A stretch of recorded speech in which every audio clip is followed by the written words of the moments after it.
Hey teachers, in this video I'm going to show you how to get at some of these week 2 content resources into your Schoology course.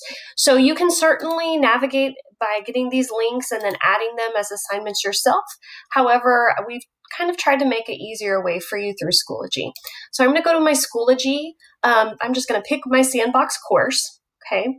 And I'm going to scroll down to my second week of instruction.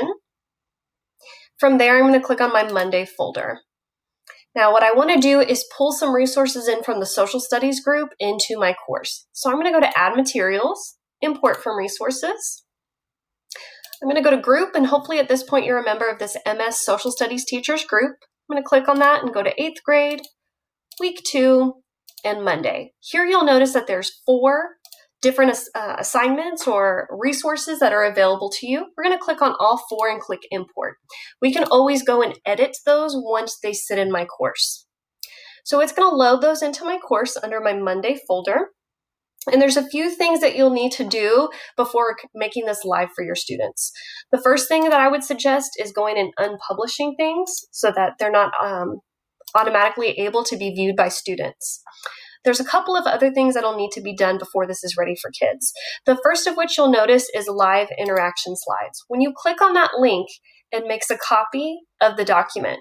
You do not want to keep that copy link there because ultimately you want students to be able to access your slides. So the reason we did that is we want you to be able to customize your slides further to fit your students' needs. Now, these are the slides you'd be using during that first 15 minutes of live interaction. You can choose to make these available to your students on Schoology or not. Maybe it's something that they just see when they're sitting with you in your Google Meet or Zoom. So once you've customized this, then you could always go to your share link and you could copy that link. Of course, my computer's working really hard today, as I know all of you guys are. And then I'm going to change that so all in Northside can view it. I'm going to copy my link, and then I'm going to go back into that live interaction, and I want to replace the old link with my new link once I've customized my slide. So I'm going to edit that, and right here you'll see that URL. I'm going to change that, paste it, and save those changes. Now my students would be able to see, if I chose to publish this, my actual slides.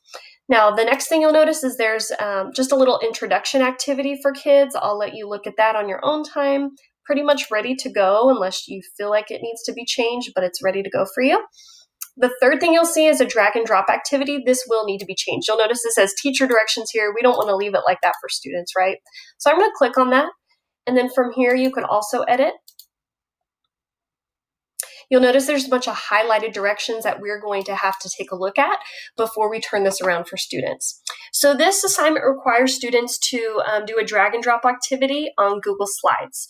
Now, what you'll notice is that you have this button that says Google Drive Assignments, but there's nothing there. So we need to put the Google Slides that we want into that section.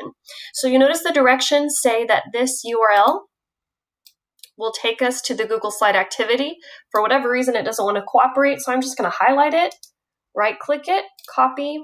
I'll open a new tab in my browser, right-click and paste it.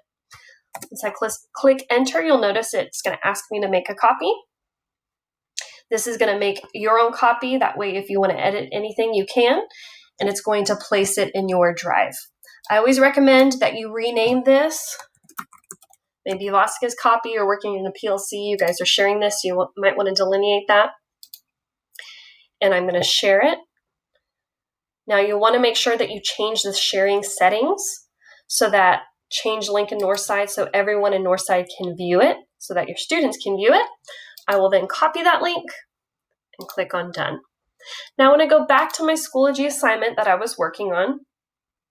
I want to now put that Google Slide drag and drop activity as a Google Drive assignment. So I'm going to click right there.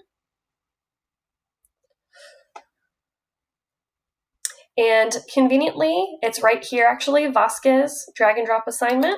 So I can click right there and attach it. I didn't really even need that URL that I copied. You'll notice here it says this will create a copy of your file for each student. That's exactly what I want, kind of like how it was in Google Classroom. Now, at this point, since I have my student copy in the assignment, I can take off the teacher directions and leave the student directions. I can go and change all the parameters in terms of grading. At this point, though, I am going to save changes. I could also unpublish it. That might be a good idea right now while we're in there. And then I'll save changes. You'll notice it's going to look different now. Now it will show the drag and drop activity as a link that students could actually go into and edit and do their own activity. We will take a quick look at the last of the 4 resources that we pulled into that Monday, and that's the exit ticket, reasons for colonization. This is a quick assessment through Schoology. There's only 2 questions. There's some matching involved. You could always edit, add more questions, take off questions. At this point, whatever makes sense to you. Now you know how to import resources from the Week 2 folder into your Schoology course. If you have further questions, please reach out to us.